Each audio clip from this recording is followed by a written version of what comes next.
Hey folks, welcome to What the Tech. Today we have Mark Nadratowski and Mark, the company you're with? It's Bottom Line, and we are a nonprofit organization that helps underprivileged students get into college and advance their careers. Awesome. Yeah. And your role? So I am the IT director there. Currently we're working on a ton of projects, but it's really my job to make sure that strategically we're heading in the right direction and make sure that all our data is safe and all of our systems are usable.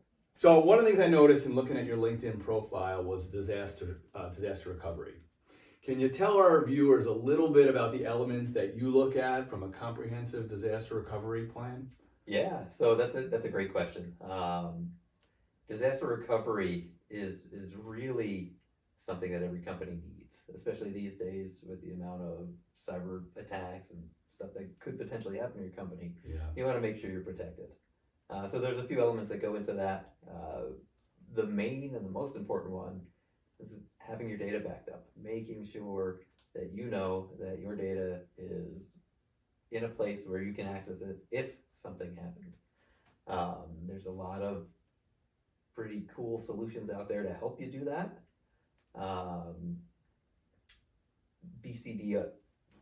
BCDR, backup or business continuity, disaster recovery solutions. Specifically, I've used one through Datto, and what it does is it takes images of all your servers, all your data, stores them potentially locally, and then moves them up to the cloud. So if anything did happen to your office, or you did have a ransomware event, you could easily fall back to images that were saved either on site or in the cloud. But again, keeping your data in a safe place and making sure that you know that you can restore it when needed is important. So making sure that you have a good backup plan, a good disaster recovery plan, and a good business continuity plan are really key elements to making sure if there was a disaster that you would be in good shape to recover. You're talking about documented written plans, correct? Yeah, and so that's one of the things, especially as I progressed throughout my career, making sure that you had them documented and tested are really good. And the tests don't have to be full shutdown tests, right? You could have walkthrough tests. You could have even something where you just sit down and talk about it. But making sure that everybody knows their role when something happens is critical in those situations. And making sure that you know what the maximum time you have to recover the data or recover from the event is. Because a lot of businesses can stand 24 hours down, but after that, maybe they can't. And it's good for you to know what your company's limits are.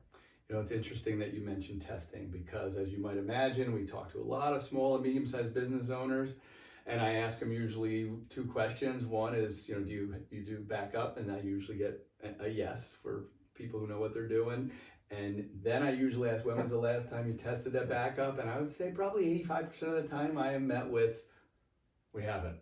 Yeah, and I'm guilty of that too. I had an experience probably about 10 years ago where I had a system that was a virtual host failed on us. And I was backing it up. I never tested it. And I said, oh my God, but it was a good test. And luckily I was able to restore all the data and everything was fine. It ended up taking me 3 days to get everything back up and running. Yeah, I can imagine. But yeah, so definitely test your data. Test your data.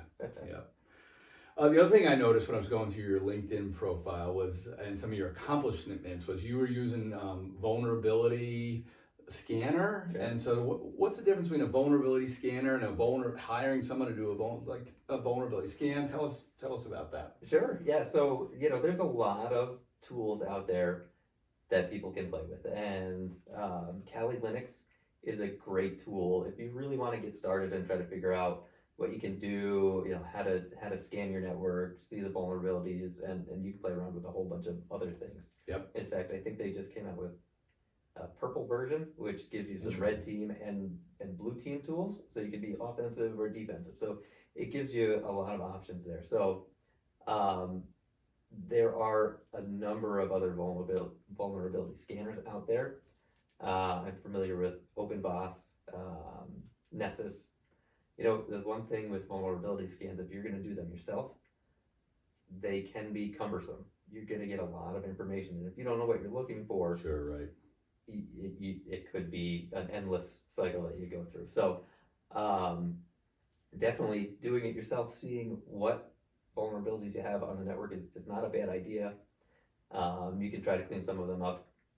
What might be a better idea for a lot of people is hiring a company to do a penetration test, or an internal vulnerability scan. Yep. And they can look at those and say, oh yeah, this one's important, this one's not as important, and kind of fine tune, your approach Sure. to solving or to fixing all those vulnerabilities.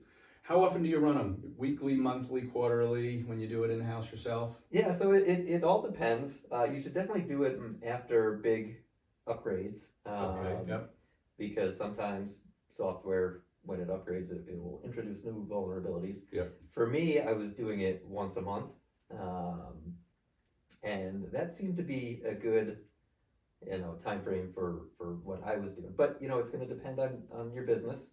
And then, once you run the scan, fixing it sometimes could take weeks, months. It all depended on what it was.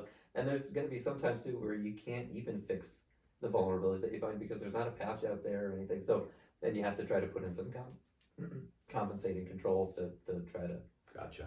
Fix that. Got it. Great. Okay, so I also noticed you were in healthcare. We've got a lot of clients in healthcare. There's a lot of healthcare in the region now. From a compliance standpoint, can you just tell our viewers like some of the things you had to do to be in compliance? Yeah, so HIPAA, right? Yep. HIPAA. Yeah, you'll hear that a lot. A lot of the components of HIPAA are really basic. Follow the standards and don't do anything out of line with what you normally do. Encrypt everything. Make sure again that your data is protected, and then do everything that you can to make sure that your EHR or electronic health records or electronic medical records are protected. One of the things that I did to really ensure that we were HIPAA compliant was I moved our EHR system from being an on-site system to a cloud-based system. It was through our EHR company, so we knew that it was going to be HIPAA compliant. We also knew that their only job was to keep that data safe. And so when you have a small business or even a medium to large size business, sometimes security is not always forefront, or it's not always the top of mind. Yep. So with HIPAA, that's not an option. You have to make sure that everything's good. And then making sure that you have some kind of data loss protection or DLP system running so that people are not sending out patient records that they shouldn't be. And then really just making sure that everything that can be encrypted is encrypted. So it sounds like encryption is the big key. Yeah, that's a big part of it. It's not the only thing, but it certainly helps. Yeah. So that you bring me to our next question when you were talking about moving your ERP system to the cloud. So what are the things you look for? A lot of people think, oh, I'm in the cloud, therefore it's not my problem, right? And so what do you think the things that you look for from a cloud provider, from let's say a cybersecurity standpoint? Yeah, so there's a couple things that you can look for. Check to see if they have any SOC 2 audits that you can look at. Yeah. You'll probably have to sign an NDA or a non-disclosure agreement. Yeah. But that's a good way to really verify that they have all the controls in place to keep your data safe. The next thing you can look for is see if they're ISO certified. ISO certification will help you understand whether or not they're going to follow the right rules and regulations if something did happen. And those were the first two things. One of the things I would say, if you're gonna move your infrastructure to the cloud, there's a good chance that the big guys Microsoft, Google, Amazon are probably going to do security better than you can Right. on your network, just Yep. because they have resources that are dedicated to that, Yep. and they have to follow all these guidelines and stuff. So, when looking at cloud vendors, make sure that you look for those certifications, Yep. look for those audits, and then you really have to also make sure that you keep whatever's in the cloud safe. So follow your normal security guidelines, follow your normal practices. Yep. And hopefully you'll be okay. There's a lot of scary things out there though. There's a these lot. days. So ISO, SOC 2, asking the right questions. Got it. Okay. Got it. Yeah. Cloud versus on-prem equipment. So been a business owner my whole life, constantly looking at costs, Yeah. right? And so how do you make that justification? How do you, frankly, oftentimes on-prem equipment, we look at it from a CapEx and OpEx perspective, but there's a lot of business owners that say, well, it's paid off, so now I'm just going to use it. How do you make those evaluations? Yeah, that's always an interesting question, because there's, like you said, there's two different ways of looking at things. It's either going to be something that's a right now expense, or it's going to be something that's, you get to pay off over months or weeks or whatever, but it's never going to end, right? Right. So it used to be that everything was on premise, and that was cool. You built up your walls around it, and people can get in or out or whatever. Yeah. Now it's a little bit different than that, and so the on-premise is initially going to cost you more. Moving to the cloud is going to be less upfront, more over time potentially. Mm-hmm. Some of the things that you want to look for though is what the service is actually doing for you, the maintenance that you're not going to have to do, the security that you're probably going to get better, and then with all that, it's going to free up your IT department to probably be able to work on other things maybe that you want to get done. So there is a definite benefit to either one. Cloud is a little bit easier to maintain. Yep. You don't have to buy new hardware ever, but there's that continuing cost. Or it's on premise, you have to protect it. It might break, and then you're gonna have to fix it. Right. And then at some point you're gonna have to replace it. Yep. I think those are some great points. I think the other things I've heard of is scale, right? Yeah. So if you need to scale up, if you can do that quickly, Yeah. whereas if it's an on-prem equipment, right, you got to buy new equipment. Sure. And so big one. Everybody's talking about AI, ChatGPT. Yeah. Have you thought about leveraging it? Have you leveraged it yet? What are you thinking? Tell our viewers.